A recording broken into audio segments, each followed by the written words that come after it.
Le meilleur de la science et de la recherche en Europe, tout de suite dans Futuris.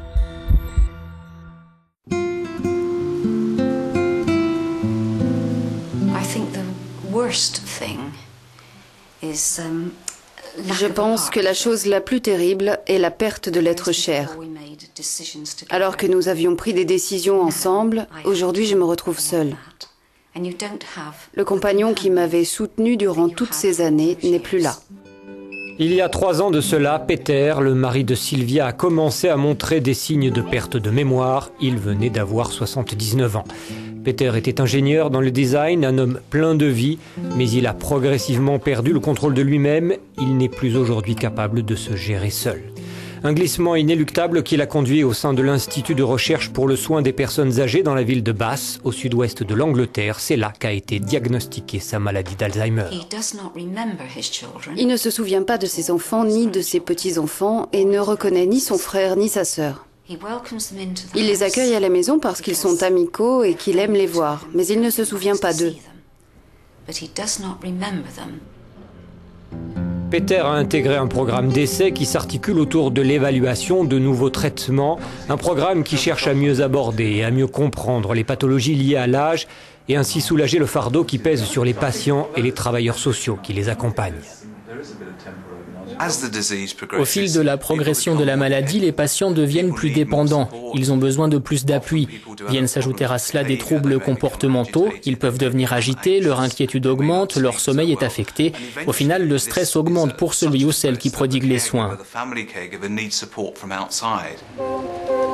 La maladie d'Alzheimer est maintenant acceptée comme conséquence naturelle du vieillissement de la population. Elle inquiète donc les autorités médicales du monde entier. La maladie affecte surtout les plus de 65 ans et les risques augmentent avec l'âge. On estime à près de 26 millions le nombre de personnes touchées de par le monde. Mais la population mondiale a tendance à vieillir. En 2050, le nombre de malades pourrait être multiplié par 4.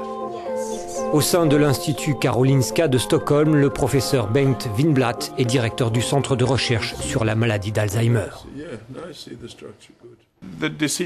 La maladie commence d'habitude dans ces petites parties colorées en jaune au niveau du cerveau. Nous les appelons lobe temporal. Ici, à l'arrière, nous avons une structure appelée l'hippocampe. La pathologie se propage jusqu'au lobe pariétal, la partie colorée en bleu, puis se déplace ensuite dans le cortex associatif frontal. Et cela, bien sûr, se traduit par des troubles cliniques. Ici se trouvent les fonctions liées à la mémoire, ici celles liées au langage. De fait, la mémoire est affectée, puis le langage un peu plus tard au cours de la progression de la maladie. Les symptômes pathologiques de la maladie sont facilement identifiables dans les échantillons du tissu cérébral. Le processus neurodégénératif serait notamment dû à la formation de plaques amyloïdes. Elle déclenche une réponse inflammatoire, mais aussi l'apparition d'enchevêtrements neurofibrillaires dans les corps cellulaires.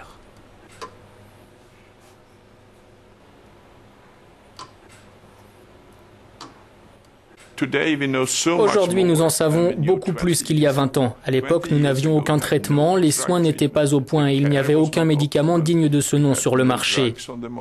Aujourd'hui, nous disposons de la première génération de médicaments et nous savons que la protéine amyloïde bêta est importante. Les soins n'en sont que meilleurs. Après le décès de son père de la maladie d'Alzheimer, Barbara Fallen s'est présentée au centre de recherche afin d'y subir un test. Bien qu'âgée de 62 ans seulement, elle estimait que ses ressources mentales s'amenuisaient. Mais les tests de mémoire et les tests de spatialité ont montré qu'elle n'était pas atteinte par la maladie. Je voulais juste vérifier si cela était ordinaire, tout ce stress. Vous pensez à beaucoup de choses, vous vous concentrez sur celles qui sont importantes et vous laissez de côté les autres. Mais j'ai réalisé que je commençais à oublier les rendez-vous. Et lorsque je montais à l'étage afin d'obtenir une tasse de café, j'arrivais sur place et je me disais « Qu'est-ce que je fais ici? Qu'est-ce que je voulais faire ?» Parfois, j'étais même obligée de recommencer le processus de réflexion depuis le début.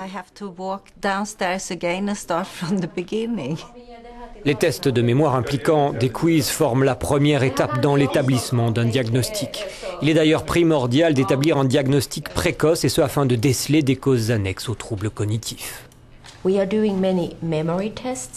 Nous effectuons de nombreux tests sur la mémoire afin de voir réellement si celle-ci est touchée. Et puis nous disposons aujourd'hui d'outils techniques que nous pouvons utiliser afin d'appuyer notre diagnostic. Nous employons l'IRM, l'imagerie par résonance magnétique. Elle permet d'étudier la structure du cerveau.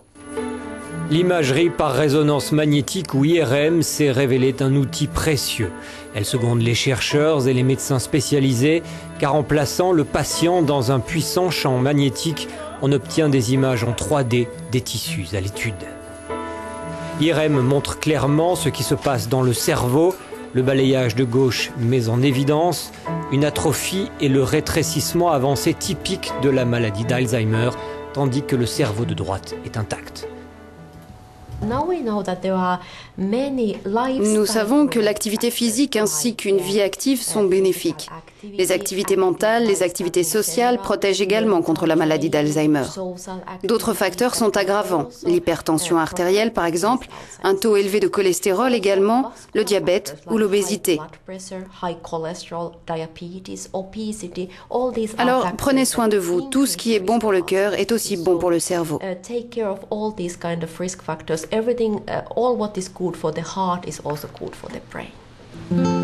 Au sein de l'Union européenne, les plus de 65 ans devraient passer de 15,4% à 22,4% en 2025. Le nombre de malades devrait donc lui aussi augmenter, un poids pour les patients, les soignants et les équipes médicales, sauf si un traitement radical est mis au point afin de stopper cette implacable progression. À la fin, dans son fauteuil roulant, il était mince comme un petit oiseau. Parfois, j'ai vraiment dû me forcer pour aller lui rendre visite, car c'était effrayant de le voir diminuer comme cela. Vraiment.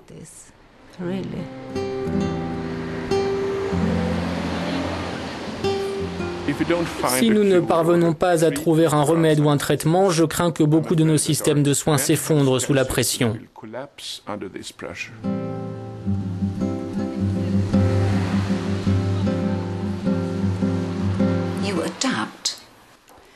Vous vous adaptez, certes, mais au prix de votre liberté, car il faut tout réexpliquer à celui qui a perdu ses facultés.